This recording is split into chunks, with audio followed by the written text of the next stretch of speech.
Now it's time for America's Talking, with headlines from across the country that you can find in the description below or in your inbox with the Center Square newsletter, free at thecentersquare.com. Let's talk about the Milwaukee Brewers. Center Square reporter John Stife reporting the Brewers are going to be adding a high-end private club and new first-row seats as part of a renovation fueled by $500 million in public funding agreed to by state legislators late 2023. The Trust Club, set to open in 2027. It'll be a two-story, open-air, 20,000-square-foot club that'll include everything from a valet option and priority departure, along with separate security and private lockers that go with 375 new seats. The wider seats, 23 to 24 inches, are going to be the first 6 rows between the dugouts. Now, the club will open on the concourse level of the stadium.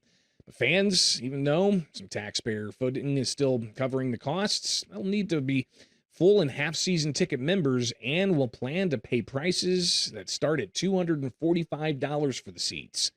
The all-inclusive seats include high-end food options and also in-seat service.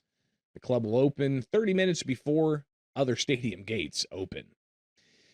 In another story you'll find at thecentersquare.com, the 2023 funding deal from Louisiana state lawmakers, which included a lease renewal through 2050, included $366 million in state tax money, along with $135 million for taxpayers in Milwaukee and the county over 27-year renewal. In Louisiana, the Center Square editor Misty Castile reports as of May, more than 200,000 Louisianans had left the state's Medicaid rolls over the previous year, while participation in the Supplemental Nutrition Assistance Program, or SNAP, declined by about 168,000 people as of April. Federal policy changes also taking effect last summer, leading to some of those declines.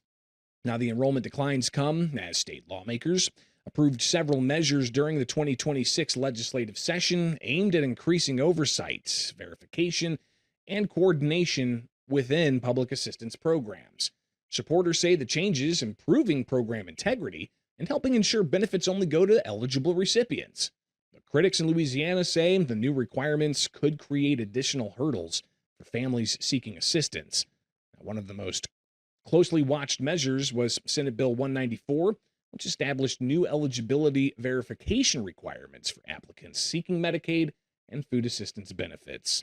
Lawmakers amended the legislation to preserve Medicaid and Children's Health Insurance Program coverage for certain lawfully residing immigrant children.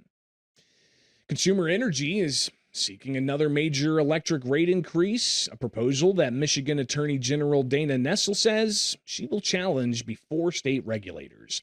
The Center Square reporter Elise Apel reports the company filed the requests last week with the Michigan Public Service Commission. It's seeking to raise electric rates by approximately $456 million annually. The proposal also includes a 12-month surcharge of $25 million, an additional $52 million over 3 years for storm restoration expenses, and an expansion of a cost recovery mechanism approved in its previous rate case. Now, in March, regulators authorized the utility to collect an additional $276.6 million in revenue. As previously reported by the Center Square, that increase translated to a nearly 9% rise in residential electric rates, which just hit ratepayers' bill in May. Nessel said her office will formally intervene in that case, as it routinely does in utility rate proceedings. And North Carolina continues in their counties facing a recurring pattern of higher than expected health care costs for inmates, according to a new report. The report comes out of UNC Chapel Hill and was commissioned by the North Carolina Association of County Commissioners. The Center Square contributor David Beasley reports small to mid-sized counties face extreme triple-digit percentage volatility in inmate healthcare costs, while large urban counties have smaller percentage variations that still translate into massive cash deficits due to the sheer volume.